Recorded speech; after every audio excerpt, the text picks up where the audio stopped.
Écoutez, dans ces conditions, je remercie à nouveau Antonio Somma pour cette très belle présentation.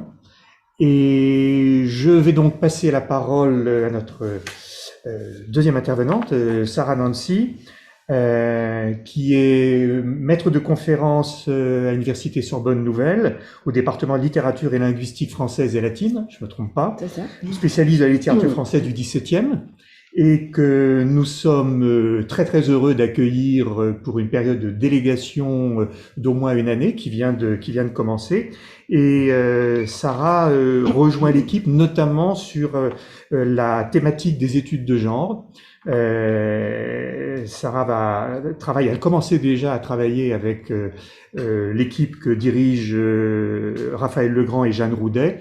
Et vous avez d'ailleurs déjà, je crois, pris en main le séminaire du GEM, qui est un des événements importants dans la vie de notre équipe.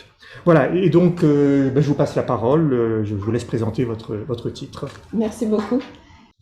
Eh bien, donc, bonjour à tous et à toutes, réellement ou virtuellement présentes et présents. Je suis, comme l'a rappelé Gilles Desmonnets, je suis donc maîtresse de conférence en littérature française à la Sorbonne Nouvelle et j'ai la chance d'être accueillie cette année à l'Erasmus pour mener à bien un projet sur les imaginaires genrés de la musique et de la littérature, puisqu'on va voir que l'un ne va pas sans l'autre. Projet qui s'ancre majoritairement dans la période des XVIIe et XVIIIe siècles en France, période dont je suis spécialiste. Mener à bien, je dis, c'est-à-dire que c'est un projet sur lequel je travaille déjà depuis plusieurs années et que je compte sur ces mois exclusivement consacrés à la recherche pour écrire d'une part, et puis aussi pour enrichir ce travail grâce au dialogue avec les membres du laboratoire, dialogue qui ont déjà bien commencé avec la préparation du séminaire du GEM, donc groupe de recherche sur le genre, la musique, musique et musicienne, pardon. Voilà. Et j'étais heureuse dans la présentation qui précède, malgré son extrême éloignement dans un sens avec la mienne, je vois quand même un point de contact qui est immédiatement le lexique imaginatif. Voilà, nous allons plonger dans le lexique imaginatif. Alors, mon projet, donc, comme l'annonce mon titre, concerne les imaginaires genrés de la musique.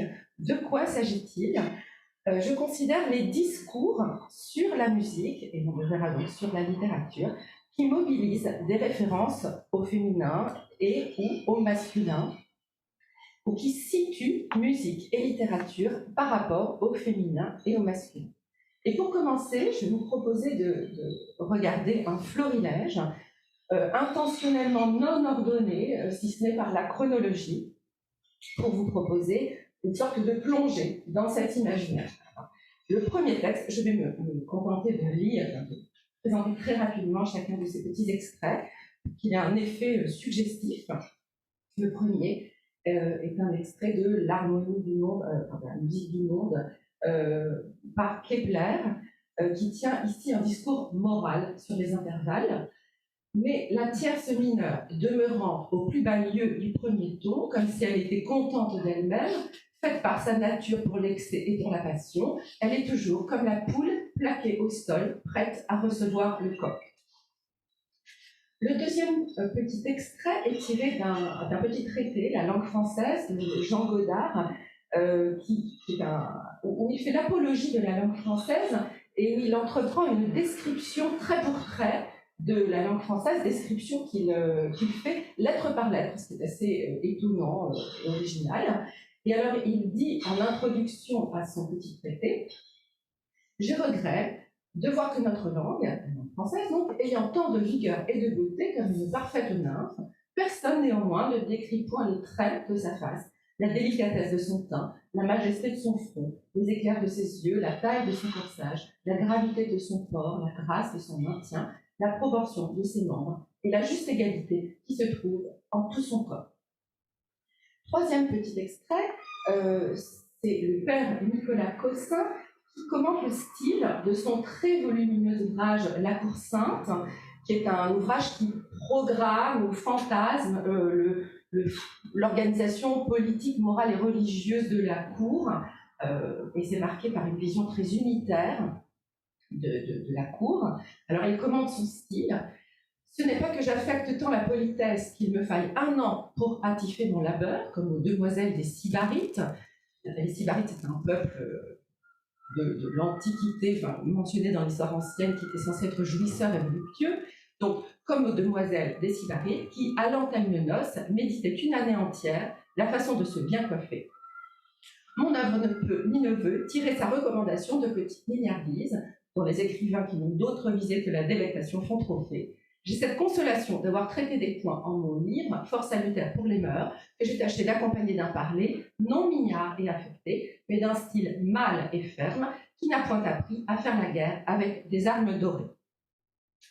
Alors, sur la page suivante, il y a je ne lirai que la fin de l'extrait, c'est un extrait d'un texte de Marie de Gournay, qui a écrit des textes puissants sur la langue française et sur les femmes, et qui peut, sans anachronie, être dite féministe.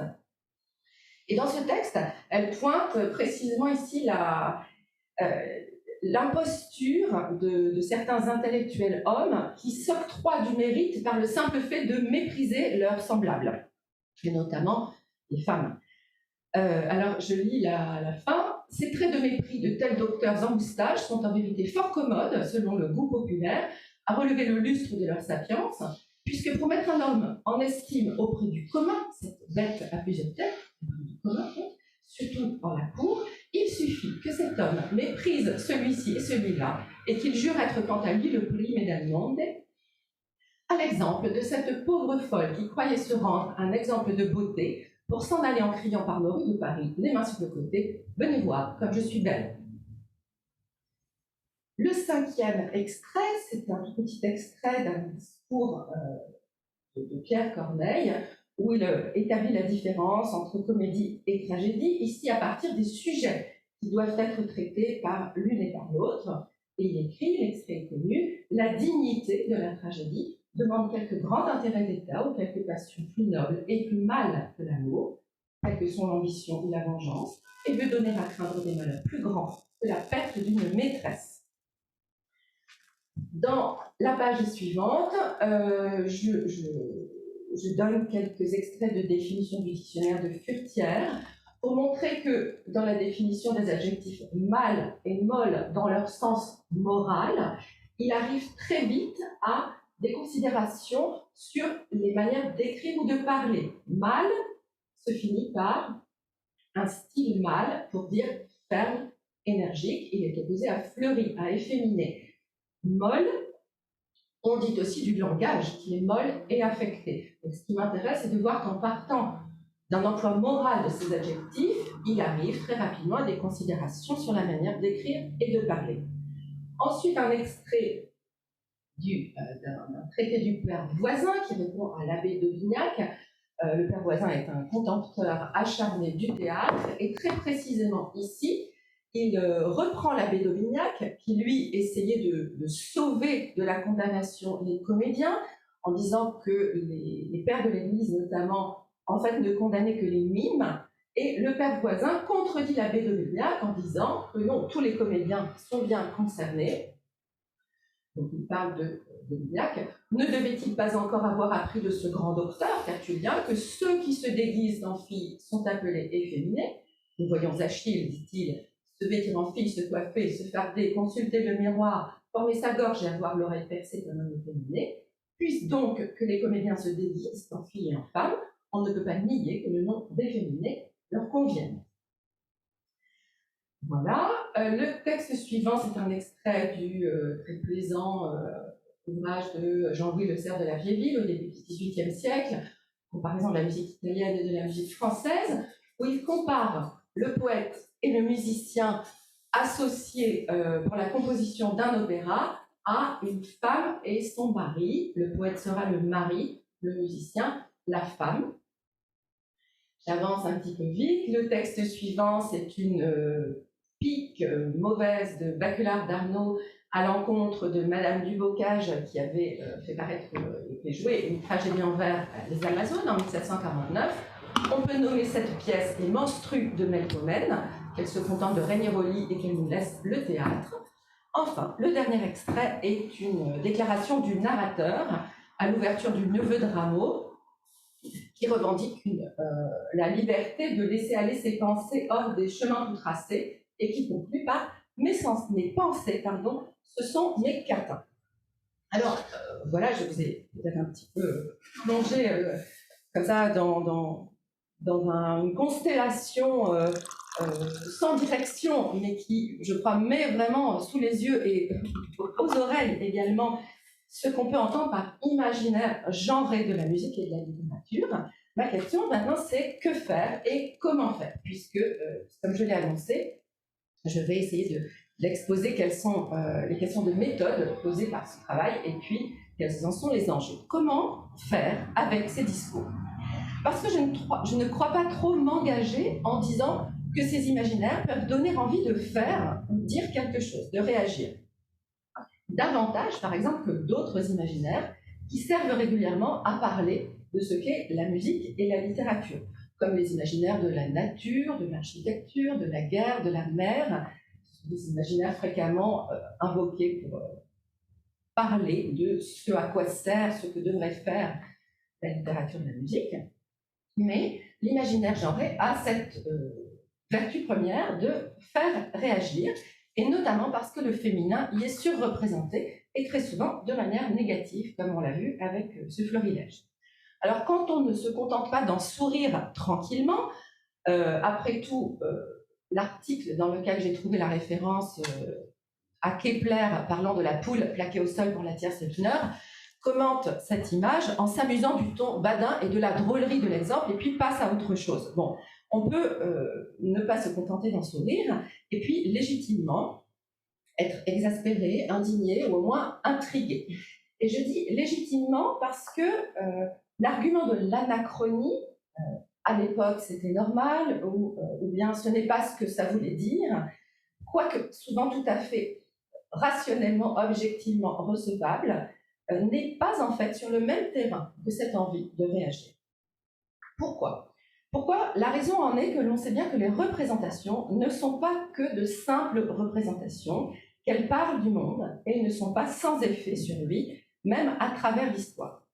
Et à ce sujet, les études de genre, donc j'entends par là les travaux qui ont à la fois prolongé et remis en cause les études sur les femmes et le féminin, en posant qu'il mérite à comprendre le genre comme construction sociale et culturelle. Les études de genre, donc, reprenant les acquis de la modernité en termes de critique de la représentation, s'en sont emparées des représentations donc comme d'un outil privilégié. On peut citer deux des approches particulièrement fructueuses pour l'analyse des représentations, celle de Judith Butler, de performance de genre, avec le concept de performance de genre qui permet de penser l'efficience des processus de citation et de réitération des discours. Donc, les discours et les représentations finissent par faire ce qu'elles disent, pour résumer, simplifier ce concept. Et puis, l'autre approche de Teresa de Lauretis avec le concept de technologie du genre qui vise la manière dont les systèmes de représentation, par le biais d'images, de personnages, d'actions, requièrent les rapports sociaux de sexe, donc à la fois les convoquent et les construisent. Avec l'ouverture des études littéraires et musicologiques aux études de genre, c'est surtout dans ce sens que ces imaginaires ont retenu l'attention.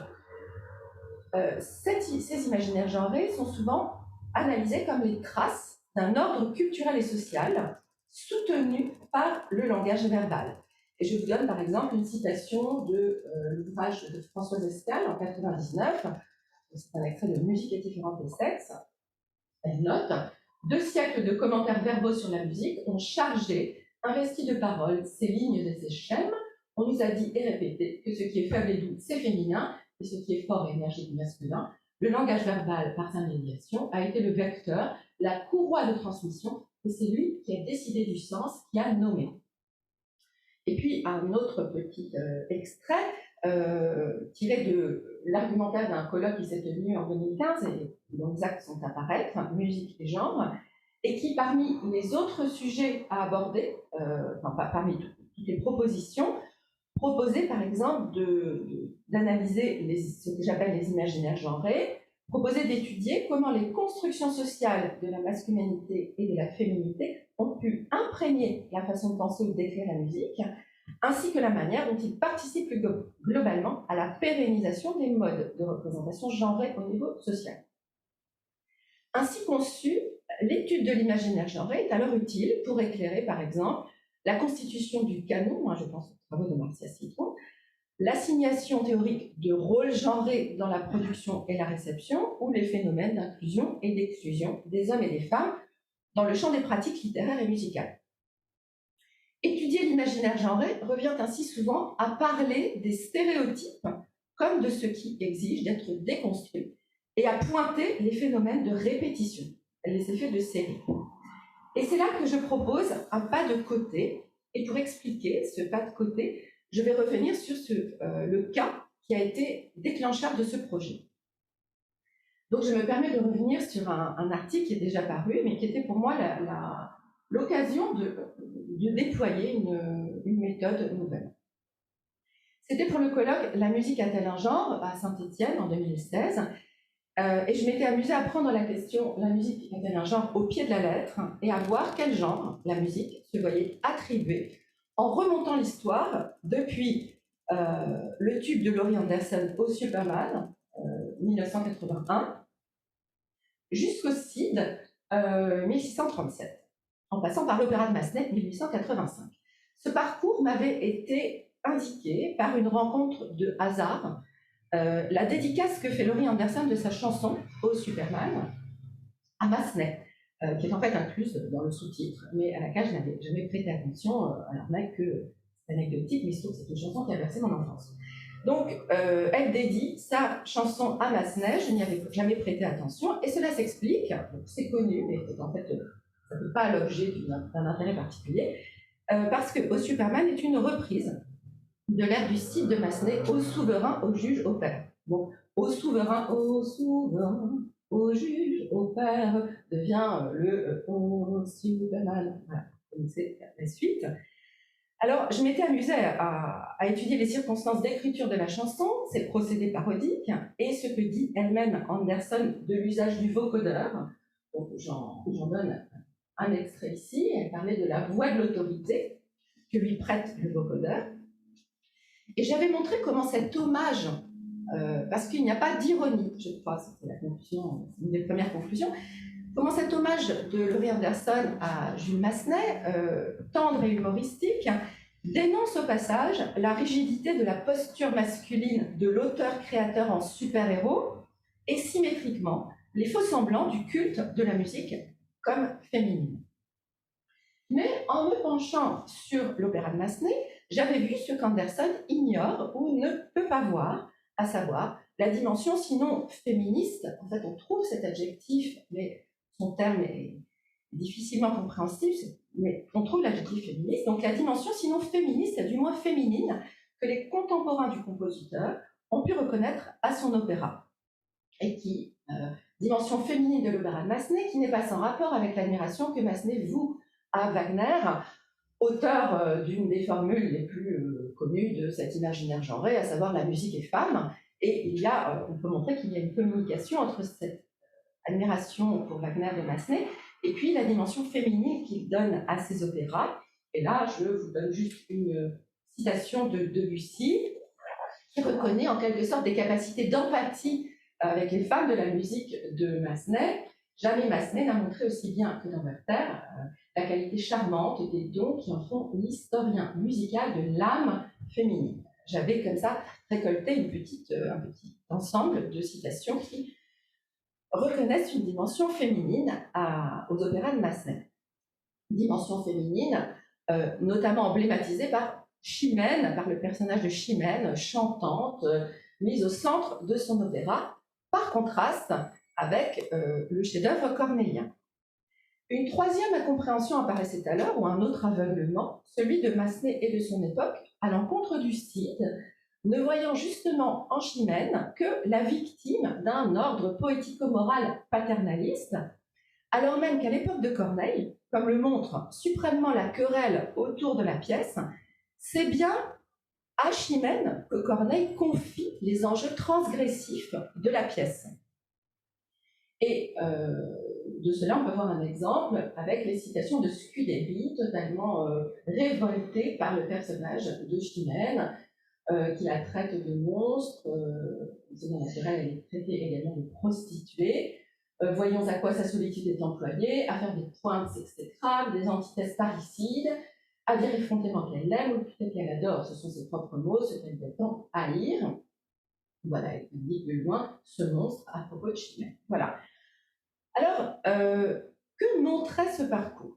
Le caractère changeant des représentations genrées de la musique, mais cela, on pouvait s'y attendre, mais surtout le fait que ces représentations genrées ne parlent pas que du genre de la musique, mais qu'elles sont indissociables d'une conception des rapports entre musique et langage, d'une réflexion sur le corps et la technologie, d'une définition de l'art, de la parole, de leurs effets, de leurs usages.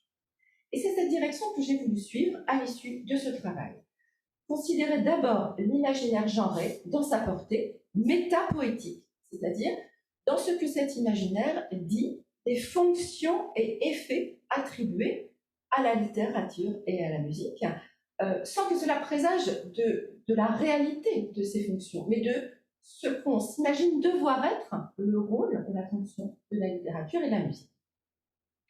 Et on voit que ce questionnement procède de l'interdisciplinarité. L'interdisciplinarité, dans ce cas, n'est pas seulement un accessoire, n'est pas seulement l'élargissement des perspectives, ni la mutualisation de corpus, c'est en fait que la prise en compte de plusieurs champs disciplinaires met sous les yeux la portée métapoétique de ce recours à l'imaginaire genré. L'exemple le plus flagrant de cela se trouverait avec le très fameux motif de l'effémination qu'on a rencontré dans certaines dissertations, l'effémination de l'éloquence ou des belles lettres encore très vivaces, motif encore très vivace au XVIIe siècle. Il est impossible de ne pas repérer que c'est aussi de la musique qu'il est question lorsqu'on accuse tel genre rhétorique ou littéraire de s'efféminer. Impossible de ne pas repérer, donc il est à ce moment-là question de la musique, c'est-à-dire de la musicalité qui, dans le système hérité de l'éloquence antique, caractérise les marges du bien parlé. Et cette musicalité est souvent visée par le motif de l'effémination. Je parlais donc de déplacement par rapport aux interprétations dont j'ai donné des exemples tout à l'heure, en termes de courroie de transmission, pour citer Françoise Escale. Donc, déplacement, mais on pourrait aussi parler de suspension. Suspension de l'interprétation immédiate en termes de réel social, et peut-être aussi, ce n'est pas si anecdotique que cela, je pense, peut-être aussi suspension de l'indignation. Quand on adopte ce point de vue, le corpus, dont je vous ai donné un aperçu, se redessine. Et on peut repérer 4 modalités différentes de la mobilisation de cet imaginaire. D'abord, les références à des traits supposés constitutifs des hommes ou des femmes, ou à des pratiques qui leur sont culturellement associées. Je vais donner un exemple. Par exemple, la bonne digression peut être comparée à la prise d'une place forte par un soldat, donc pratique éminemment masculine. Et puis, autre exemple de cette premier cas dans la typologie, la façon dont Marie de Gournay compare la vanité d'auteur à cette figure de la folle qui se proclame elle-même la plus belle. Ce qui est intéressant, c'est que c'est une figure qu'on trouve aussi chez Pascal.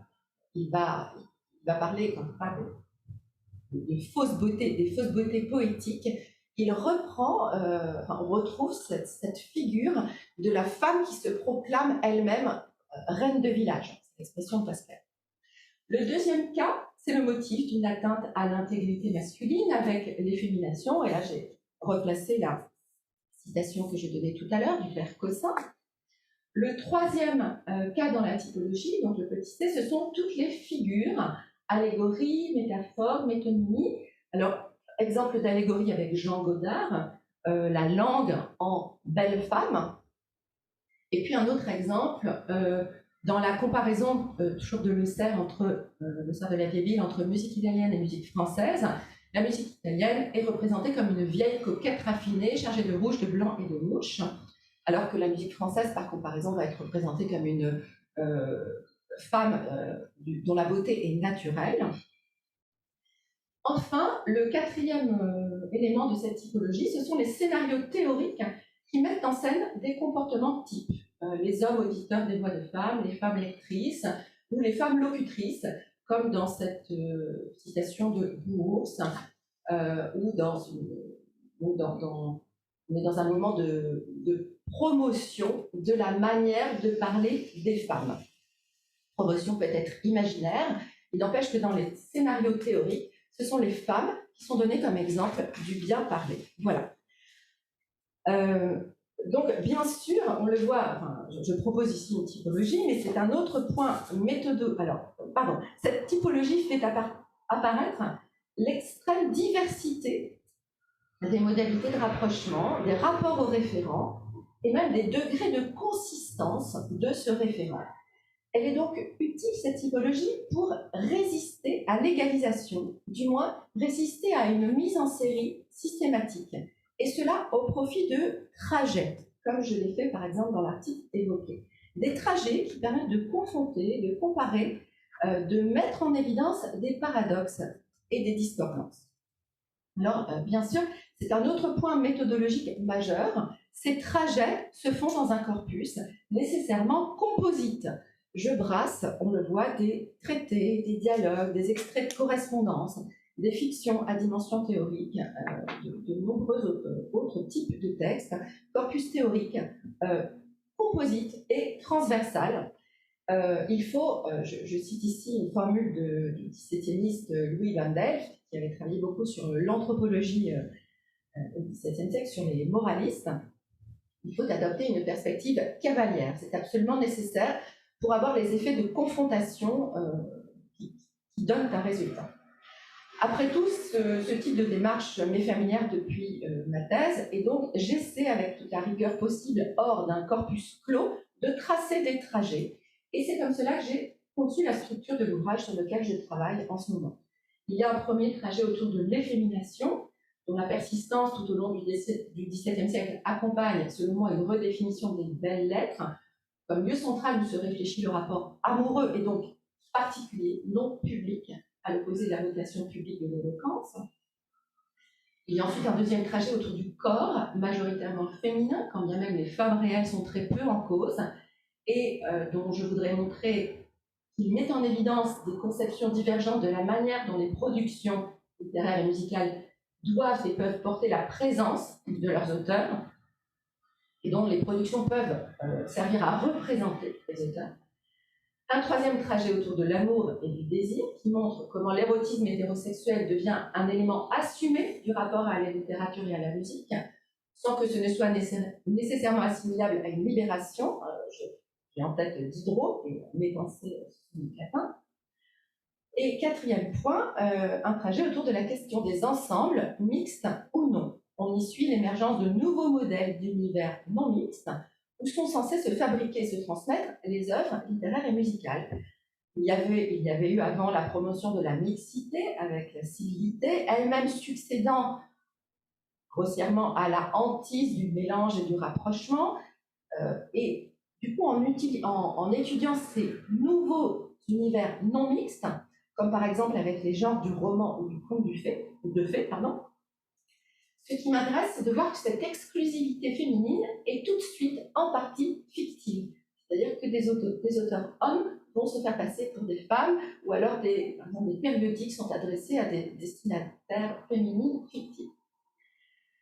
Voilà donc des trajets que je me propose de suivre. Et à chaque fois, après avoir déplié les enjeux métapoétiques, j'essaie de montrer combien il est difficile de déterminer ce qui constitue une émancipation ou une oppression, ce qui est une avancée ou une régression. L'exemple le plus retors pour moi, c'est celui de Marie de Gournay, véritable féministe avant l'heure, comme je le disais, mais refusant absolument la réforme du langage dite puriste, qui pourtant donne une place importante aux manières de parler féminines, comme je l'évoquais tout à l'heure. Donc elle se braque complètement contre cette réforme et défend au contraire un élitisme du contenu de l'éloquence qui est indissociable d'une posture masculine dans l'histoire. Donc voilà, par exemple, le genre de paradoxe qui m'intéresse. Souligner ces paradoxes contribue, on le comprend, à la suspension dont j'ai parlé. Suspension de la connexion entre, d'une part, l'imaginaire genré et d'autre part, la référence à des positions et à des situations sociales. Alors cette prudence, cette suspension est par ailleurs appelée, tant par des approches anthropologiques. Je cite ici Marie Douglas, une anthropologue qui, dans les années 60, est l'auteur d'un ouvrage vraiment très pionnier sur la question de la saleté, de la souillure, qui envisage sur un plan structuraliste la mobilisation de la référence au féminin. Ça ne veut pas dire qu'on ne peut pas aller plus loin que ce qu'elle a fait, mais en tout cas, c'est très intéressant sa manière de voir. Et puis, je cite ici l'auteur de travaux sur l'hétérosexualité qui écrit l'oppression ne se déploie pas de manière linéaire et continue du niveau politique, économique au niveau interindividuel, et j'aimerais ajouter le niveau esthétique à cette manière de voir.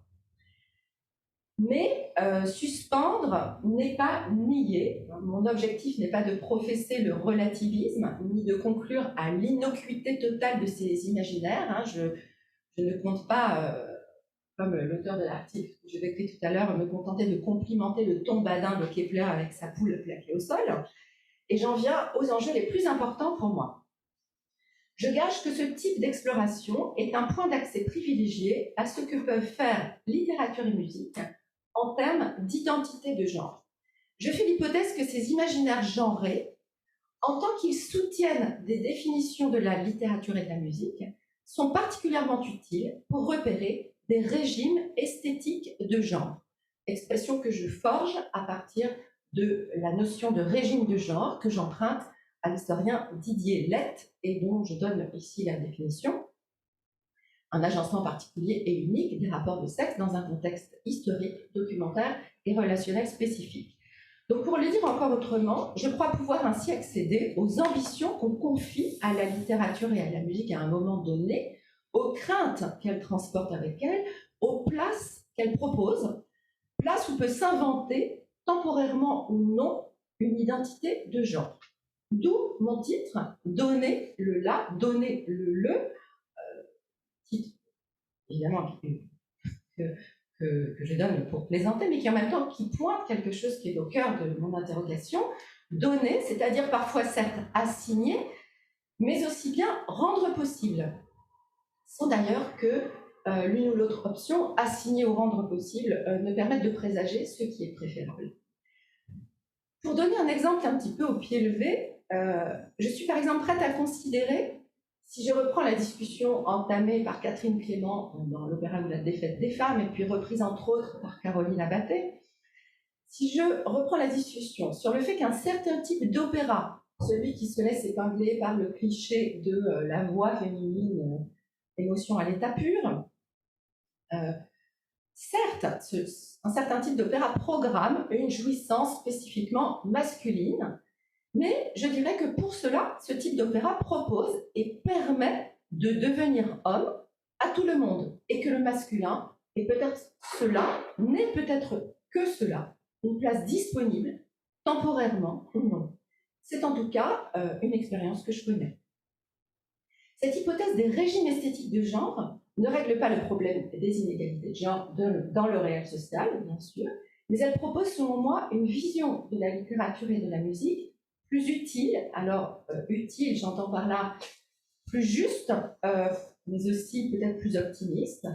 Elle propose de les voir non seulement comme des dispositifs idéologiques, comme des émissaires de l'ordre du discours, ni à l'inverse, comme des alliés pour défaire cet ordre du discours. Ici, je renvoie avec ordre du discours aux travaux de Michel Foucault et aussi à ce qu'en a fait Judith Butler, par exemple dans Ses corps qui comptent. Donc, ne pas les voir simplement comme des émissaires de l'ordre du discours ou comme des dispositifs qui finiront par s'écrouler sur le poids de leur propre faiblesse, mais plutôt de les voir comme des zones de partage et d'expérimentation, des zones dont le sens n'est pas fixé une fois pour toutes, et des zones, là je reprends le concept à Hélène Merlin-Cajal, des zones qu'on peut appeler transitionnelles, concept qu'elle forge à partir des travaux de Winnicott.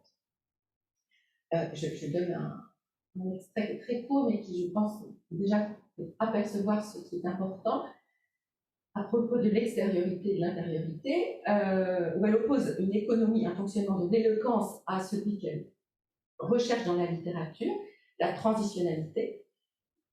Elle ouvre un espace de jeu, c'est-à-dire de transformation et de substitution dans le monde interne du lecteur, auditeur ou spectateur, rendant plus plastique et plus aéré et plus réfléchi sa rencontre avec le monde externe. Alors, selon cette vision, écrire, parler, lire, écouter, interpréter, et même dans un sens peut-être simplement vivre dans des sociétés reconnaissant telle ou telle fonction à la littérature et à la musique, constituerait autant d'occasions de partager et d'expérimenter des identités de genre, de souscrire à ou de se laisser traverser par des définitions relatives et mouvantes du masculin, du féminin et de ce qui n'est pas eux. L'avantage ultime de cette manière de penser les effets en termes de genre de la littérature et de la musique, c'est que cela nous donne un rôle en tant que chercheurs et chercheuses, cela nous donne un moyen de rebattre les cartes. En faisant l'histoire de ces régimes esthétiques de genre, on se donne la chance de diffracter le grand récit de l'oppression des femmes par les hommes, de le diffracter dans une multitude d'autres petits récits, complexes et contradictoires, où se nichent parfois des solutions. Et c'est pour illustrer cette possibilité que j'ai donné une citation extraite du manifeste cyborg de Haraway, qui se termine par « Tout n'est pas à reprendre depuis le début ». Voilà, donc je conclus en disant qu'il apparaît bien pour ce projet que j'ai besoin de temps, je pense que cela apparaîtra, et donc c'est pour ça que je suis très heureuse d'avoir ce temps grâce à ma délégation à l'IREMUS et d'y être si bien accueillie, parce que ce dont j'ai aussi besoin, c'est de dialogue et de confrontation de points de vue, et cela, eh bien, l'IREMUS a déjà commencé à me l'offrir. Voilà, merci beaucoup. Merci beaucoup, Sarah, c'est tout à fait intéressant.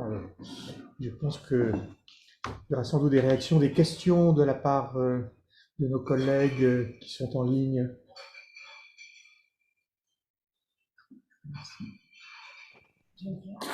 Bianca?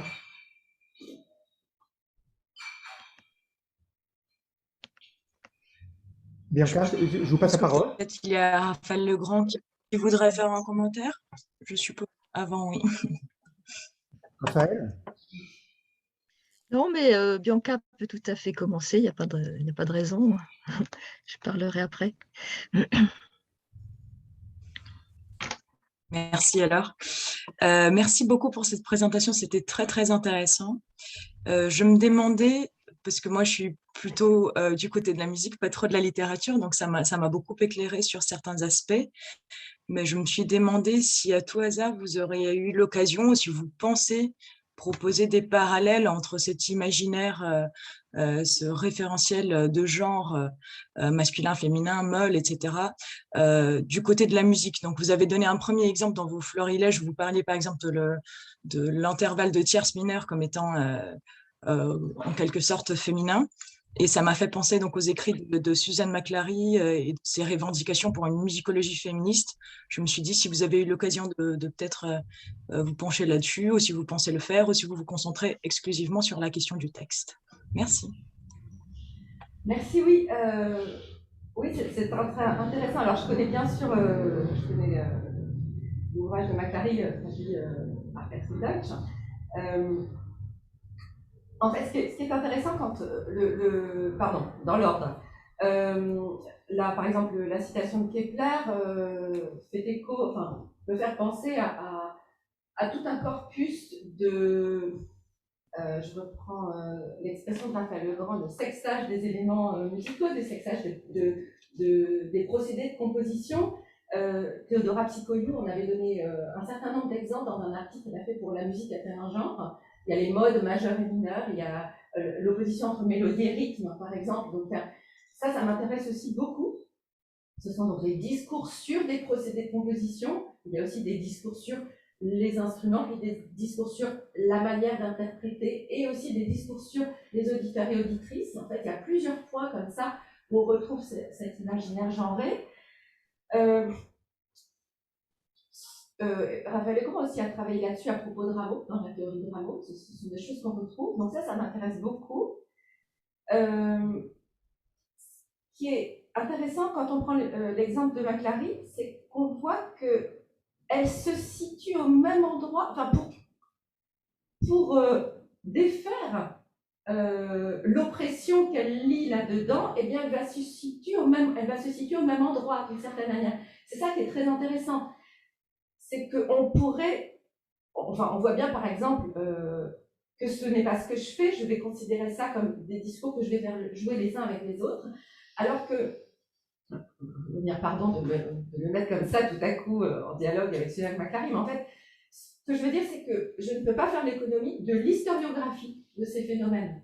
Et donc, ce qui est intéressant, c'est de voir les positions différentes qui ont été adoptées. Par exemple, Françoise Escale, elle, va adopter une position critique à l'encontre de tout le langage, d'une certaine manière, et même la littérature au sens de discours sur la musique, comme ayant corrompu, si je force un tout petit peu le trait, quelque chose qui serait non tranché dans la musique.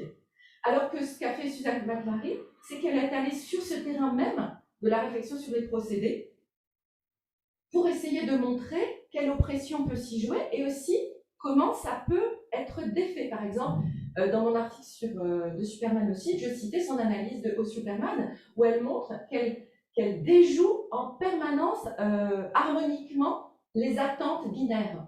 Qu'en fait, on ne peut pas savoir quel est le ton principal parce qu'elle elle fait toujours, elle réorganise de manière à ce qu'on soit subtilement décentré par rapport à une vision binaire du genre.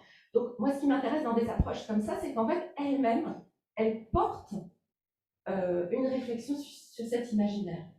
C'est un dialogue avec les sources mêmes. Voilà.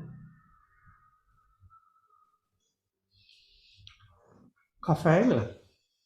Eh bien, écoute, Sarah, je voulais d'abord le son marche. Je voulais d'abord te remercier et te féliciter parce que c'est vraiment une recherche passionnante et que tu engages avec à la fois beaucoup de rigueur et puis d'inventivité aussi. Alors, j'ai pas vraiment de questions, mais plutôt des curiosités en fait, parce que le corpus de texte est immense. Je me demandais comment d'abord tu trouvais des textes qui vraiment apportaient de l'eau à ton moulin et comment tu les trouves, comment tu les choisis, est-ce que tu les choisis, quel est l'empan chronologique, enfin c'est pas une question piège en fait, c'est une curiosité méthodologique parce que Oui. c'est certainement celle que tu te poses tous les jours. Oui. Exactement, oui. Bon, j'aimerais avoir une réponse extrêmement claire et convaincante, surtout que je sais que il y a quand même une différence méthodologique peut-être entre les pratiques musicologiques et les pratiques littéraires au sens. Moi, j'ai l'impression quand je suis du côté des musicologues qu'on est habitué à donner, à faire confiance à une objectivité et à un caractère quantifiable. Du coup, ça m'impressionne, mais bon, en même temps, comme je le disais, ça fait finalement beaucoup d'années que je fais ce genre de travail. Les textes, je les trouve parce qu'une fois qu'on a commencé à chercher ce type de texte, en fait, ils n'arrêtent pas d'éclore. Il y en a une quantité incroyable et que finalement, ça fait beaucoup d'années que j'engrange mon corpus. Ensuite, ce qui apparaît, c'est que finalement, c'est depuis 2016 que je réfléchis à ça, et que passé l'effarement devant l'absence, devant cette accumulation de références, il y a des systèmes de répétition qu'on ne peut pas ignorer. Pardon, parce que du coup, je me tourne pour te voir. Et c'est pour ça qu'en fait, les trajets sur lesquels je me suis fixée, ça fait à peu près 1 an que je me rends compte qu'ils fonctionnent, c'est-à-dire que j'arrive à y agréger toutes les nouvelles découvertes.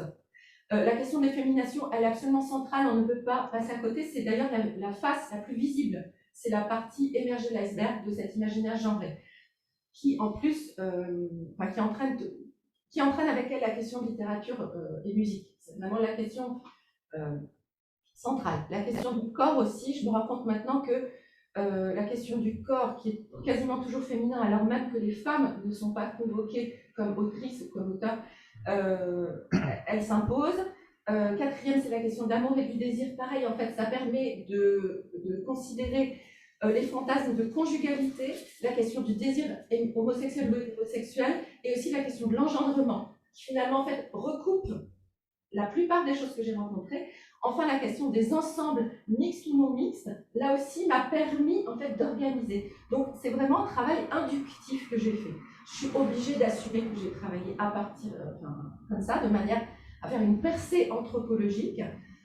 Maintenant, pour les bornes chronologiques, je crois que ça fait quelques années que je circule dans un monde qui va à peu près 1610 à 1770, je caricature, mais parce que dans ma thèse déjà, en fait, je me rends compte qu'il y a quelque chose qui, on va dire à partir du début de la redéfinition des belles lettres, avec des questions autour de grandes réflexions sur la langue française dans les années 1630, et puis la deuxième moitié du XVIIIe siècle. Je pense que c'est dans cet univers-là que j'évolue.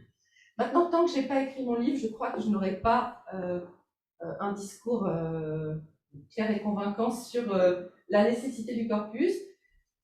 Je commence à voir ce que je vais écarter, mais je pense que tant que je suis dedans, malheureusement, j'ai pas de solution très claire.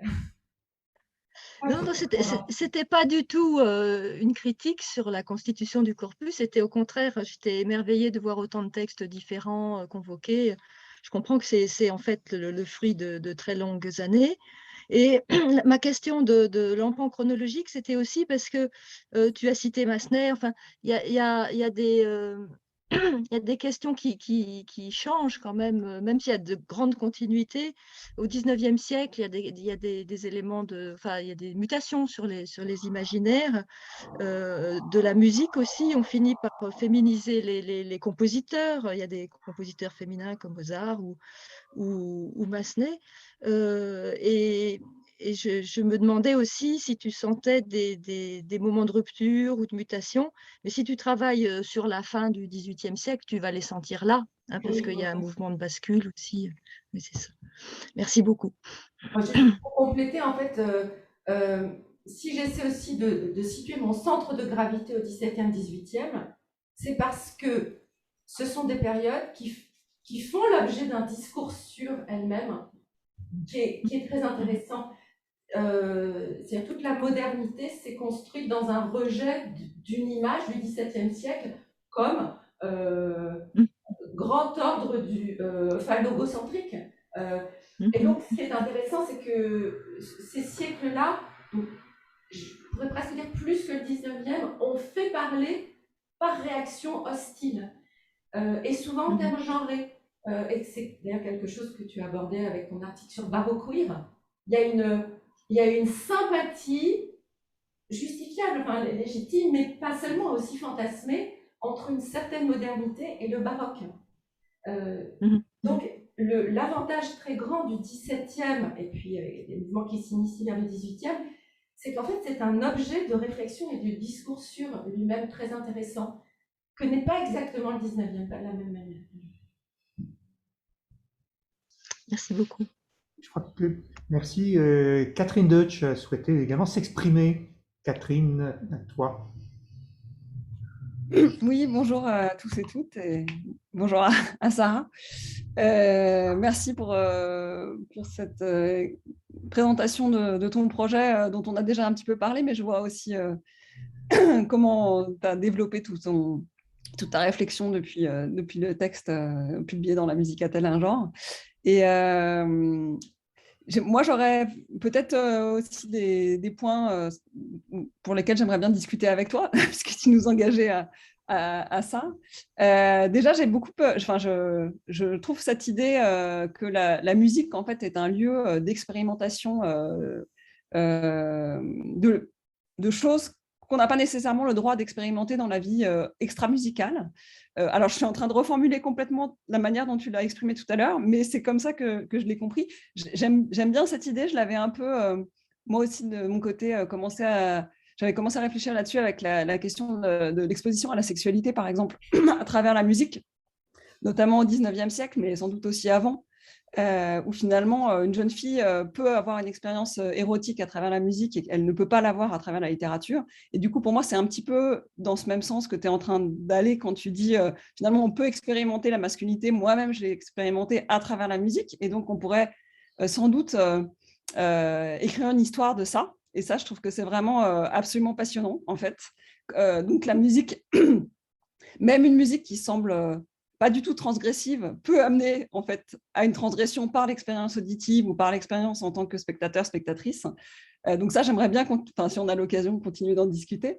Après, sur des points plus précis, je me posais deux questions en fait. Une question qui, moi, me taraude, et en fait, je suis arrivée un peu en retard à ta présentation, je m'en excuse, et du coup, peut-être que tu l'as évoqué au début, c'est la différence que tu fais ou qu'il faut faire entre efféminé et féminin, ce qui me semble, pour, disons, tout ce qui est ancien régime, époque moderne, assez crucial, puisqu'en fait, il n'y a pas nécessairement les mêmes connotations négatives dans féminin que dans efféminé, parce qu'une femme peut être efféminée et c'est mal, alors qu'on ne va pas lui reprocher d'être féminine. Donc ça, c'est un premier point. Et puis, pour reprendre ta méthodologie du trajet, qui est une sorte d'axe transversal, si je comprends bien, dans ta recherche, je me demandais quelle place tu laissais. Alors, c'est vraiment la musicologue qui parle peut-être, à la philologie, en fait, et aux traditions textuelles.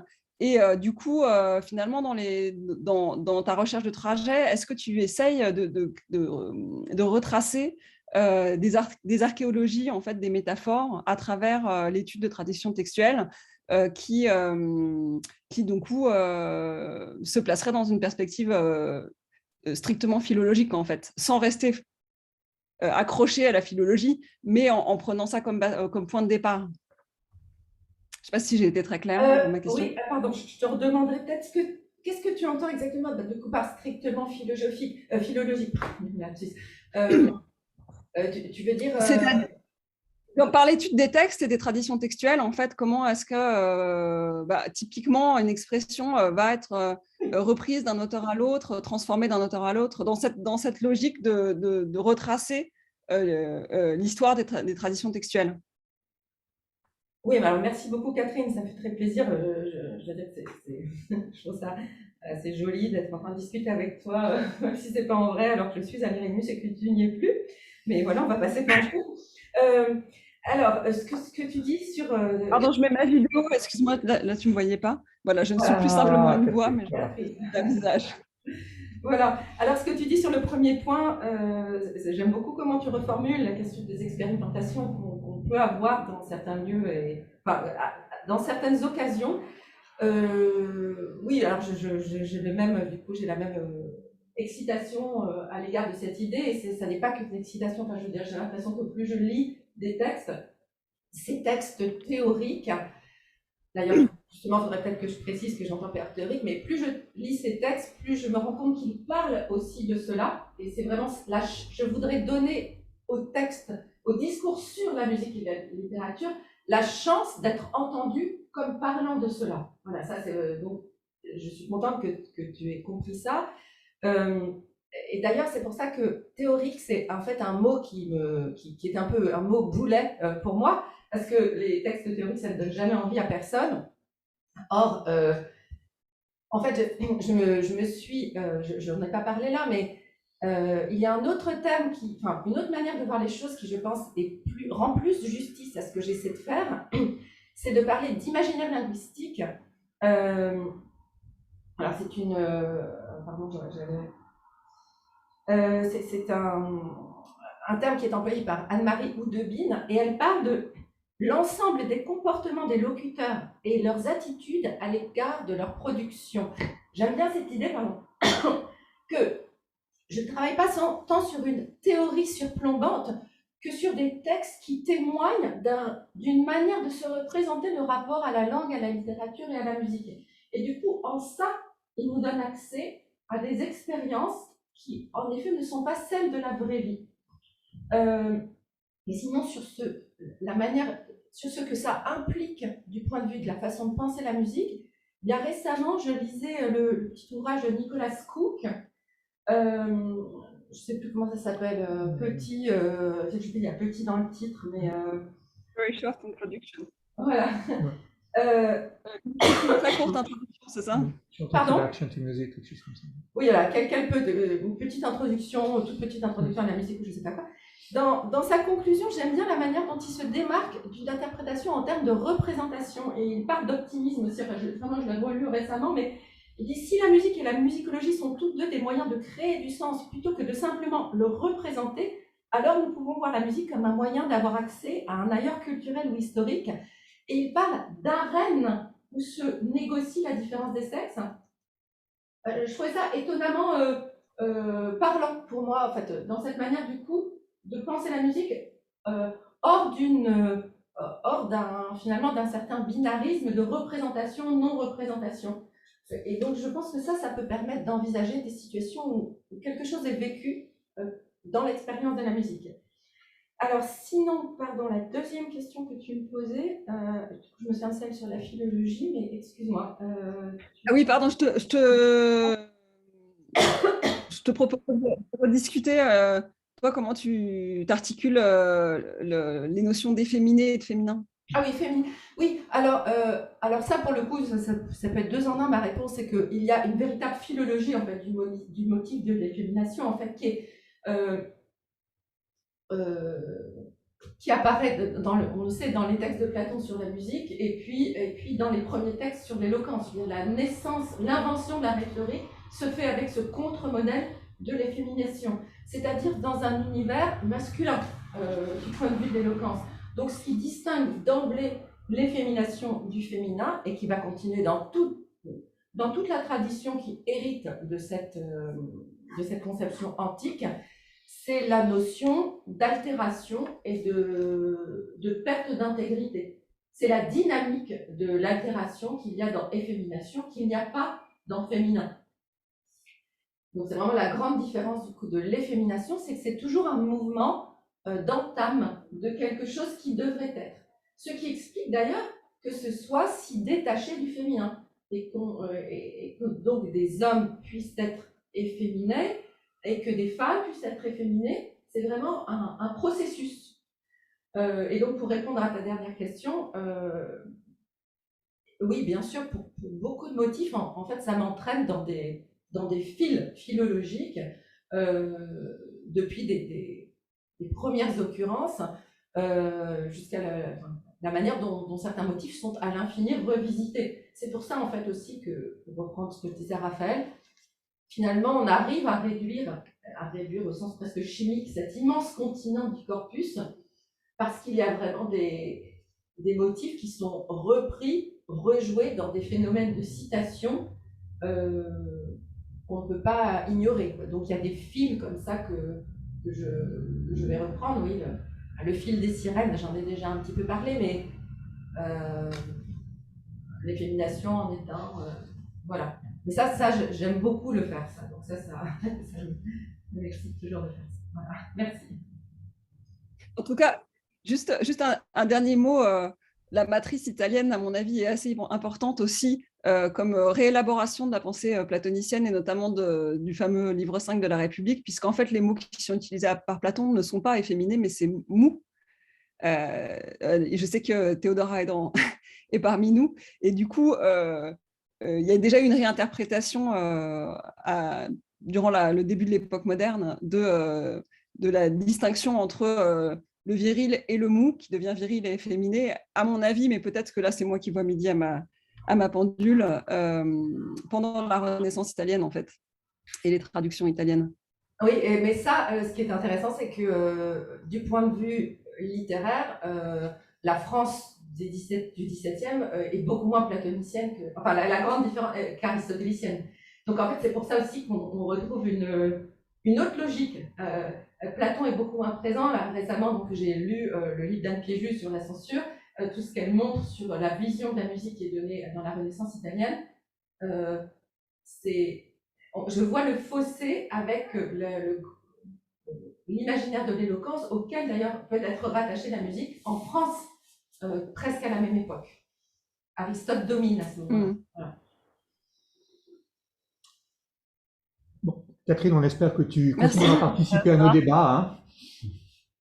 Raphaël souhaite reprendre la parole et puis peut-être que Théodora va intervenir. Elle a envoyé un petit message dans le fil de la discussion. Raphaël, tu reprends.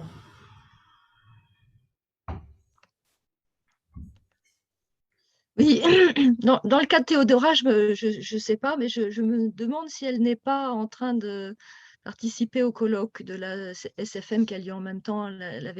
M'avait parlé de son regret. Donc voilà. Mais il faudra absolument que Théodora discute. Ben, elle l'a déjà fait et elle va continuer avec Sarah parce que elle travaille aussi sur les discours théoriques de cette. Ah oui, elle est dans un TGV. Elle, les discours, alors la plus proprement théorique du XVIIe siècle. Donc évidemment, il va y avoir un dialogue au sommet passionnant. Moi, j'avais une idée.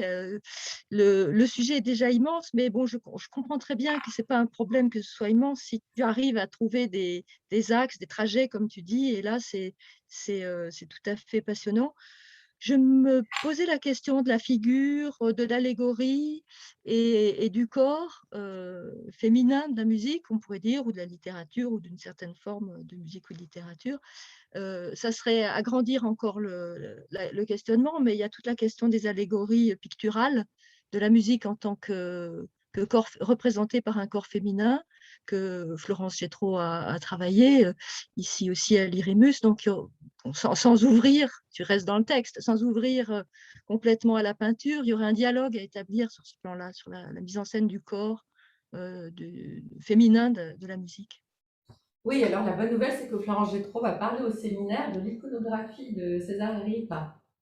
Donc, on va l'entendre sur ces questions. Alors, moi, je crois, bon, je pense pas a priori travailler sur l'iconographie parce que j'ai à peine, enfin, c'est un domaine que je connais très peu. Et puis, simplement, ce qui m'intéresse, c'est l'iconographie, quand même, le grand exemple très immédiatement suggestif, montrant que la présence du corps féminin représenté n'engage en rien les femmes réelles. C'est par exemple la question des représentations de la philosophie. Hein, je me souviens, on va commencer à parler de ce travail que je faisais avec Jean-Luc Nancy, mon oncle, qui me disait ah bah oui, du côté de la philosophie, de toute façon c'est toujours une femme. Enfin, en même temps, les femmes n'ont jamais été reconnues comme philosophes. Enfin, donc il y a quand même ça qui se rejoue aussi avec l'iconographie de la musique en femme.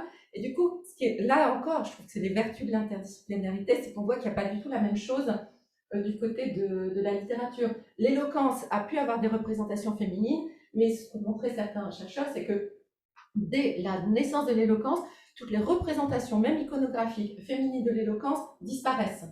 Même les sirènes qui ont pu être positives et qui le sont encore, par exemple, dans l'Italie, pour reprendre le fil de la discussion avec Catherine, disparaissent des frontispices au XVIIe en France, à part chez des espèces d'illuminés réactionnaires qui vont, eux, se permettre de représenter quelques sirènes ou quelques corps de femmes. Mais sinon, il n'y a pas du tout cette évidence d'une représentation iconographique de l'éloquence, et évidemment pas de la littérature, puisque de toute façon, c'est pas pensé comme ça. Voilà. Donc, je ne l'aborderai pas frontalement, mais bon, Florence Gétro nous en parlera. Très bien. Merci. Est-ce qu'il y a d'autres prises de parole? Un auditoire nombreux. Je fais un dernier tour de piste. Merci beaucoup en tout cas, hein, Sarah, c'était tout à fait passionnant et votre thématique est non seulement interdisciplinaire mais inter. Allô?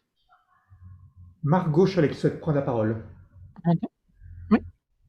Bonjour, bonjour à toutes et à tous. Merci pour cette intervention.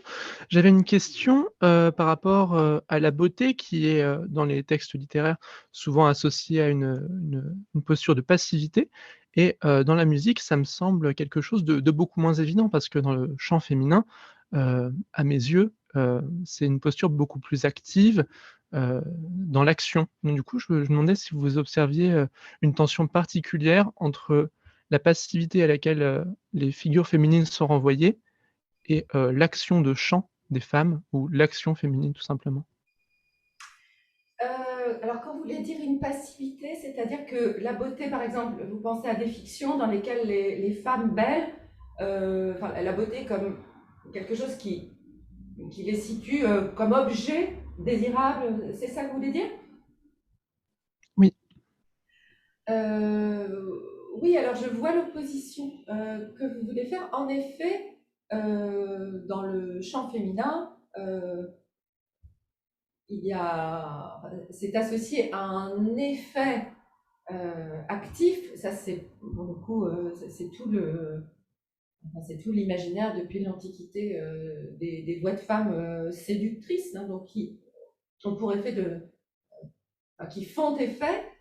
Mais en même temps, je dirais que ce partage que vous pointez là, il n'est pas si radical si on prend en compte la notion de passion, parce qu'en fait, tel qu'on la pense au XVIIe siècle, c'est-à-dire que la passion, c'est de la passivité. Donc, ce qui va attirer vers la voix féminine, par exemple, ça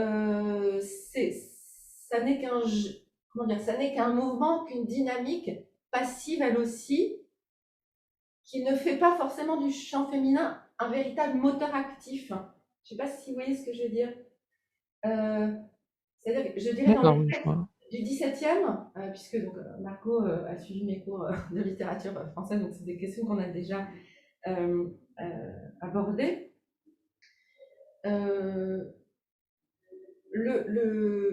Disons que le chant féminin peut avoir un effet qu'on juge actif sans que ce soit une intention de la personne qui chante, par exemple. Et ça, je trouve que quand on est dans le système des passions vraiment dynamiques, matérielles, physiologiques, tel qu'on le pense au XVIIe siècle, ça abolit l'opposition entre une beauté active ou passive. Voilà. Merci. Merci. Y a-t-il d'autres souhaits de s'exprimer? Moi, peut-être j'aurais quelques petites observations. Parce que ça m'a mis quand même de la curiosité, même si c'est pas du tout mon territoire, hein, mais voilà, j'ai été un peu, ça m'a mis de la curiosité, cette idée du fait que il existe une sorte d'attribution d'un genre aux acteurs de la communauté qui est tout autour de ce qui est musical, ce qui est littérature et tout ça. Et du coup, je me demandais si ça fait l'objet un peu de réflexion, le rapport que cet imaginaire qui existe dans la littérature a sur le statut de ces acteurs des différentes communautés. Je fais juste un exemple. Il y a cette idée, on a parlé beaucoup de ça parce que c'est très intéressant, c'est ce fait de l'éloquence qui est attribuée aux femmes finalement, c'est cette effémination qui porte vers à saisir l'éloquence finalement. Alors je me demandais, est-ce que ça peut avoir un lien ou un effet sur le statut, l'imaginaire des musiciens hommes, et si ça peut avoir un lien avec l'apparition finalement des musiciennes femmes, instrumentistes, chanteuses. Voilà, je me demandais si on peut avoir des implications de ce point de vue, si ça existe, ou si c'est des mondes vraiment séparés, au sens qu'il y a un imaginaire dans le contexte de la fantasy musicale, où tout est possible, alors que dans la vie réelle, voilà, c'était un peu ce genre d'observation. C'est la très bonne question et très difficile question de l'articulation des pratiques et du réel social à ces imaginaires. Question sur laquelle, dans une grande partie, j'ai pas de réponse parce qu'il se passe des choses dans la subjectivation qui m'échapperont à jamais, bien sûr. Mais en même temps, moi, ce qui m'intéresse, c'est quand j'aperçois des éléments de réponse, de les pointer. J'ai beaucoup travaillé sur la voix féminine, sur l'imaginaire de la voix féminine. Alors, de toute évidence, ce n'est pas la promotion de la voix féminine comme objet esthétique qui a amélioré la prise de parole des femmes réelles, parce qu'il y a même derrière un système de pensée qui verrouille, au contraire, qui va miser sur l'éloignement des femmes de la parole publique. Ce que j'ai montré, c'est que la valorisation esthétique de la voix féminine, telle qu'elle émerge à la fin du XVIIIe siècle, elle récupère d'une certaine manière la marginalisation des femmes de la parole publique.